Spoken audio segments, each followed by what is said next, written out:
खाली प्लेटमध्ये मस्त चमचमीत अशी भाजी, वर्ण पिळलेलं रसरशीत लिंबू, कांदा, मस्त भन्नाट असं हे कॉम्बिनेशन पाहून तुमच्या तोंडाला पाणी सुटलं ना? अहो, ही तीच भाजी आहे जी तुम्ही हॉटेलमध्ये गेल्यानंतर एकदा तरी नक्कीच ऑर्डर करता, व्हेज मराठा. व्हेज मराठा नावामध्येच इतका दमदार आहे, तसाच तो स्वादामध्ये सुद्धा आहे. व्हेज मराठा म्हटलं की छान मस्त चमचमीत अशी भाजी आपल्या डोळ्यासमोर येते. आणि आज हीच चमचमीत भाजी आपण आपल्या रेसिपी शोमध्ये करत आहोत. चला तर मग रेसिपीला सुरुवात करूयात. सगळ्यात अगोदर पॅनमध्ये आपल्याला घ्यायचं आहे तेल. आता हॉटेल स्टाईल भाजी म्हटलं की तेलाचा वापर थोडा जास्त केला जातो. तेलाचं प्रमाण हे तुम्ही तुमच्या आवडीनुसार थोडंसं कमी जास्त करू शकता. तेल गरम झालं की याच्यामध्ये मी टाकलेला आहे 1 चमचा जिरं, दालचिनीचा साधारण 1 ते 1.5 इंच एवढा तुकडा, मसाला विलायची, त्याचबरोबर 3 साध्या विलायच्या, 5 ते 6 लवंगा आणि 5 ते 6 काळ्या मिऱ्या. आता हे खडे मसाले या तेलामध्ये अगोदर आपण व्यवस्थित असे परतवून घेऊयात, म्हणजे त्याचा जो फ्लेवर आहे तो पूर्णपणे आपल्या भाजीमध्ये उतरेल. भाजीमध्ये टाकलेल्या खड्या मसाल्यांमुळे भाजीची चव तर दुप्पट वाढते, पण जर एखाद्या घासामध्ये एखादा ठराविक मसाला आपल्या दाताखाली आला तर तो विशिष्ट घास थोडासा वेगळ्या पद्धतीचा लागतो. तर ही अडचण दूर करण्यासाठी आज आपण एक स्टेप फॉलो करणार आहोत. ती कोणती हे पुढे गेल्यानंतर तुमच्या लक्षात येईलच. तर इथे मसाले परतल्यानंतर यामध्ये आपण टाकलेले आहेत 3 मध्यम आकाराचे अशा पद्धतीनं चिरून घेतलेले कांदे. आता हा जो कांदा आहे तो अगोदर आपल्याला छान असा ट्रान्सपरंट करून घ्यायचा आहे. कांदा परतत आहे तोपर्यंतच याच्यामध्ये मी टाकून घेत आहे 2 हिरव्या मिरच्या. साधारण एक 2 ते 3 मिनिटांनंतर तुम्ही पाहू शकता आपला कांदा व्यवस्थित असा परतला गेलेला आहे. याच्यामध्ये आता मी टाकते 2 मध्यम आकाराचे टोमॅटो. टोमॅटो टाकल्यानंतर हे व्यवस्थित असं आपल्याला हलवत राहायचं आहे. 1 मिनिटानंतर आता हा जो टोमॅटो आणि कांदा आहे तो मी अशा पद्धतीनं एका बाजूला करून घेते आणि मधोमध जो पॅन आहे त्याच्यामध्ये मी टाकत आहे 1 चमचा खसखस आणि 1 चमचा भरून तीळ. आता हे दोन्ही आपण व्यवस्थित असे भाजून घेणार आहोत. इथं खसखस आणि तीळ याचा रंग बदललेला आहे. आता हे मी टोमॅटो आणि कांदामध्ये एकत्रित करून घेते आणि टोमॅटो आपल्याला छान मऊसर असा शिजवून घ्यायचा आहे. टोमॅटो पटकन शिजावा याच्यासाठी तुम्ही याच्यामध्ये थोडंसं मीठ देखील टाकू शकता, जेणेकरून टोमॅटो पटकन मऊसर होतो. आता आपण याच्यामध्ये टाकत आहोत 10 ते 12 काजू. काजूमुळे आपली जी ग्रेव्ही आहे त्याला एक छान असा रिचनेस येतो, त्याचबरोबर भाजीची चव देखील अप्रतिम अशा पद्धतीची लागते. तर इथं मी या स्टेजला याच्यामध्ये मीठ टाकून घेतलेलं आहे. मीठ टाकल्यानंतर हे सगळे इन्ग्रेडियंट मी व्यवस्थित असे हलवून घेतलेले आहे आणि हे सगळं आपण एका ठिकाणी अशा पद्धतीनं गोळा करून ठेवूयात आणि हे आपल्याला झाकून ठेवायचे साधारण 2 ते 3 मिनिटांसाठी. 3 मिनिट झालेले आहेत. मध्यंतरी एकदा मी याला हलवलेलं होतं आणि इथे तुम्ही आता बघू शकता आपला टोमॅटो छान मऊसर अशा पद्धतीचा झालेला आहे. एकदा का आपला टोमॅटो व्यवस्थित असा शिजला की याच्यामध्ये आता मी टाकत आहे डेसिकेटेड कोकोनट. तर 3 चमचे भरून हे डेसिकेटेड कोकोनट आपल्याला टाकून घ्यायचं आहे. जर हे खोबरं तुमच्याकडे नसेल तर तुम्ही आपलं घरातलं रेग्युलर खोबरं सुद्धा वापरू शकता. हलवून घेतलेलं आहे आणि आता आपल्याला याच्यामध्ये काही मसाले टाकायचे आहेत. सगळ्यात अगोदर मी पाव चमचा हळद टाकलेली आहे, 1 मोठा चमचा भरून बेडगी मिरची पावडर, 1 चमचा भरून घरगुती लाल चटणी, धनेपूड टाकायची आहे 2 चमचे भरून. आता हे परत एकदा आपण हलवून घेणार आहोत. हे जे पावडर मसाले आहेत ते सुद्धा व्यवस्थित असे फ्राय झाले पाहिजेत. तर याच्यामध्ये मी टाकलेलं आहे थोडंसं पाणी, म्हणजे साधारण अर्धा कप पाणी ओतून घेतलेलं आहे आणि जे पाणी आपण वापरतोय ते पाणी आपल्याला कोमट अशा पद्धतीचं वापरायचं आहे, जेणेकरून आपली जी फोडणी आहे त्याचं टेम्परेचर मेंटेन राहतं. टाकून घेतलेलं जे पाणी होतं ते इथं तुम्ही बघू शकता पूर्णपणे आटलेलं आहे. आणि आता या स्टेजला आपल्याला गॅस बंद करायचा आहे आणि तयार केलेलं हे सगळं मिश्रण जे आहे ते पूर्णपणे थंड करून आपल्याला मिक्सरमधून एकदम बारीकसर असं फिरवून याचं वाटण तयार करायचं आहे. तर आता परत एकदा इथे गॅसवरती मी पॅन घेतलेला आहे. पॅनमध्ये तेल टाकून घेते. तेल गरम झालं की याच्यामध्ये मी टाकत आहे जिरं. तर इथं अगदी थोडंसं, म्हणजे साधारण पाव चमचा जिरं टाकून घेतलेलं आहे आणि 1 मध्यम आकाराचा एकदम बारीक असा चॉप करून घेतलेला कांदा देखील टाकून घेतलेला आहे. हा कांदा आता आपण छान असा परतवून घेऊयात. कांदा परतल्यानंतर किंवा ट्रान्सपरंट झाल्यानंतर याच्यामध्ये आपल्याला टाकायची आहे आल्याची आणि लसणाची पेस्ट। तर इथं मी 2 चमचे हे वाटण वापरत आहे, जेणेकरून भाजीची चव देखील चांगली येते। आलं लसणाचा कच्चेपणा आपल्याला पूर्णपणे दूर करून घ्यायचा आहे। तर इथे आपला जो तडका आहे तो तयार झालेला आहे। आता याच्यामध्ये आपल्याला टाकायचं आहे वाटण, जे आपण सुरुवातीला केलेलं होतं ते।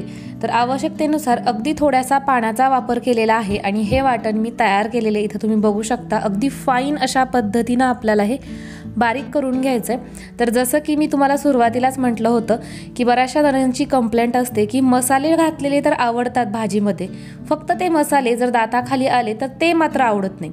तर त्याच्यासाठी आपल्याला अशा पद्धतीनं ही स्टेप करायची आहे, जेणेकरून मसाल्यांची चव तर भाजीला येते, त्याचबरोबर मसाले दाताखाली सुद्धा येत नाहीत। आता तुम्ही म्हणताल की ताई, याच्यापेक्षा आम्ही खलबत्ता किंवा मिक्सरमधून हे खडे मसाले बारीक करून सुद्धा भाजीत टाकले असते, पण आज ज्या पद्धतीनं मी तुमच्याबरोबर ही भाजी शेअर करत आहे त्या पद्धतीने एकदा नक्की ट्राय करून बघा। तुम्हाला अगोदर जेवढी ही भाजी आवडायची त्याच्या दुप्पट आवडायला लागेल। तर इथे आपली जी ग्रेव्ही आहे ती आपण छान अशा पद्धतीने शिजवून घेतलेली आहे, त्याचा रंग बदललेला आहे आणि आता याच्यामध्ये मी परत एकदा छान कलर यावा याच्यासाठी मी 1 चमच्यावरून बेडगी मिरची पावडर टाकलेली आहे। बेडगी मिरची पावडर टाकल्यानंतर आपण हे सगळं व्यवस्थित असं हलवून घ्यायचंय आणि ही जी ग्रेव्ही आहे ते छान याला तेल सुटेपर्यंत आपण लो फ्लेमवरती शिजवून घेणार आहोत। आपली ग्रेव्ही शिजत आहे तोपर्यंत एका साईडला एका बाउलमध्ये मी घेतलेले आहेत 2 मध्यम आकाराचे उकडून साल काढून घेतलेले बटाटे आणि हे बटाटे आपल्याला अशा पद्धतीनं खिसून घ्यायचे। बटाटे खिसून झाल्यानंतर आपण टाकत आहोत 2 कप एकदम बारीकसर असा चिरून घेतलेला कोबी, होता येईल तेवढा हा बारीक चिरून घ्यायचा। खिसलेलं पनीर घेतलेलं आहे अर्धा कप, त्याचबरोबर 2 हिरव्या मिरच्या एकदम बारीकसर अशा कट करून घेतलेल्या किंवा तुम्ही हिरवी मिरचीची पेस्ट देखील वापरू शकता। आल्या लसणाची पेस्ट 1 चमचा। याच्यामध्ये मी छान चटपटीत असा टोमॅटो सॉस टाकत आहे 1 चमचा, छान अशी चव येते टोमॅटो सॉसमुळे। त्याचबरोबर आमचूर पावडर टाकलेली आहे 1 चमचा, हळद टाकलेली आहे अर्धा चमचा आणि बेडगी मिरची पावडर 1 चमचा। घरगुती लाल चटणी टाकायची आहे अर्धा चमचा किंवा तुम्हाला कितपत हे तिखट हवंय त्या हिशोबानं। धणे पूड 2 चमचे, किचन किंग मसाला टाकलेला आहे अर्धा चमचा, कसुरी मेथी 1 चमचा हातानं क्रश केलेली, चवीनुसार मीठ टाकून घेऊयात आणि खूप सारी हिरवीगार फ्रेश अशी कोथिंबीर। आता आपण जे कोफ्ती करणार आहोत त्यांना छान बाइंडिंग यावं याच्यासाठी 2 चमचे कॉर्नफ्लोअर आणि 2 चमचे चाळून घेतलेलं बेसन पीठ टाकून घ्यायचं आहे आणि पाण्याचा वापर न करता आता आपण हे व्यवस्थित असं एकत्रित करून घेणार आहोत किंवा मळून घेणार आहोत। तर इथे तुम्ही बघू शकता अगदी काही वेळामध्येच आपलं हे जे मिश्रण आहे कोफ्त्यांसाठीचं ते तयार झालेलं आहे। हे जे कोफ्ते आहेत ते वळवण्यासाठी खूप सिंपल आणि साध्या पद्धतीचे आहेत। हे जे पीठ आहे ते मळून झाल्यानंतर मी हाताला थोडंसं तेल लावून घेतलेले, जेणेकरून हे पीठ आपल्या हातांना चिटकणार नाही आणि ज्या पद्धतीनं आपण मुटका तयार करतो अगदी सेम तशाच पद्धतीनं हे कोफ्ते करून घ्यायचे आहेत। अगदी सहजपणे हे कोफ्ते तयार होतात। ज्या वेळेस हे मिश्रण मी तयार करायला घेतलेलं होतं त्याच वेळेस दुसरीकडे गॅसवरती तेल गरम होण्यासाठी ठेवलेलं होतं, कारण की पटकन हे कोफ्ते तळले जातील आणि जर खूप जास्त वेळ आपण हे पीठ असंच ठेवलं तर याला पाणी सुटायला सुरुवात होते आणि मग हे हळूहळू पातळसर असं होतं। तर जोपर्यंत आपलं कोफ्त्याचं मिश्रण तयार होत होतं तोपर्यंत इथं तुम्ही बघू शकता आपली जी ग्रेव्ही आहे ती अगदी भन्नाट अशा पद्धतीची तयार झालेली आहे, मस्त त्याला तेल सुटलेलं आहे आणि आता आपल्याला याची कन्सिस्टन्सी ॲडजस्ट करायची आहे। तर त्याच्यासाठी या ग्रेव्हीमध्ये मी टाकलेलं आहे आवश्यकतेनुसार गरम पाणी। आता तुम्हाला ही ग्रेव्ही किती घट्ट किंवा पातळ करायची आहे त्या हिशोबानं याच्यामध्ये पाणी टाकायचं आहे। फक्त एक गोष्ट महत्त्वाची ती म्हणजे ही जी ग्रेव्ही आहे ती करतानाच खूप जास्त घट्ट करायची नाही, कारण की कोफ्ते टाकल्यानंतर ती परत हळूहळू थोडीशी घट्टसर अशा पद्धतीची व्हायला सुरुवात होते। तर त्याच्यामुळे मला जेवढं आवश्यक आहे तेवढं पाणी मी याच्यामध्ये ओतून घेतलेलं आहे। आणि आणखीन एक महत्त्वाची गोष्ट, घट्ट होतीये ग्रेव्ही म्हणून खूप जास्त पातळसरही करायची नाही, नाहीतर मग जो हॉटेलमधला स्वाद आहे तो तुमच्या ग्रेव्हीला येणार नाही। तर आता मीठ टाकून घ्यायचं आहे चवीनुसार, त्याचबरोबर याच्यामध्ये थोडीशी कोथिंबीर देखील टाकून घेऊयात आणि गरम मसाला टाकून घ्यायचा आहे, साधारण 1 ते 1.5 चमचा. गरम मसाल्यामुळे खूप छान अशी चव येते. फक्त अशा पद्धतीनं तो वरण टाकायचा म्हणजे ग्रेव्ही तयार होत आल्यानंतर. आता हे सगळं मी हलवून घेतलेले आणि ही सुद्धा ग्रेव्ही आपण एक 3 ते 4 मिनिट लो फ्लेमवरती शिजवून घेऊयात. आपली इकडे ग्रेव्ही शिजतीये तोपर्यंत आपले जे कोफ्ते तयार झालेले आहेत ते आपण तळायला घेऊयात. कोफ्ते तळत असताना तेलाचं जे टेम्परेचर आहे ते आपल्याला हाय ठेवायचं आहे आणि हे कोफ्ते तेलामध्ये सोडले की मग मात्र गॅसचा जो फ्लेम आहे तो मीडियम करायचा आहे, म्हणजे आपले जे कोफ्ते आहेत ते वरनं छान कुरकुरीत किंवा क्रिस्पी आणि आतनं छान व्यवस्थित असे ते वाफवले जातात. हे कोफ्ते तळत असताना किचनमध्ये एक मस्त असा सुगंध सुटायला सुरुवात होते आणि घरातल्यांना वाटतं की हिनं मंचुरियन करतीये की काय, कारण की माझ्या घरामध्ये माझ्या मुलीला तर सेम तसाच याचा सुगंध आला. तर इथं कोफ्ते तयार करून झालेले आहेत. आपली ग्रेव्हीसुद्धा मस्त अशी तयार झालेली आहे. गॅस बंद करतीये. गॅस बंद केल्यानंतर याच्यामध्ये मी टाकत आहे 1 चमचा भरून हातानं क्रश करून घेतलेली कसुरी मेथी. आता आपण हा व्हेज मराठा सर्व करायला घेऊयात.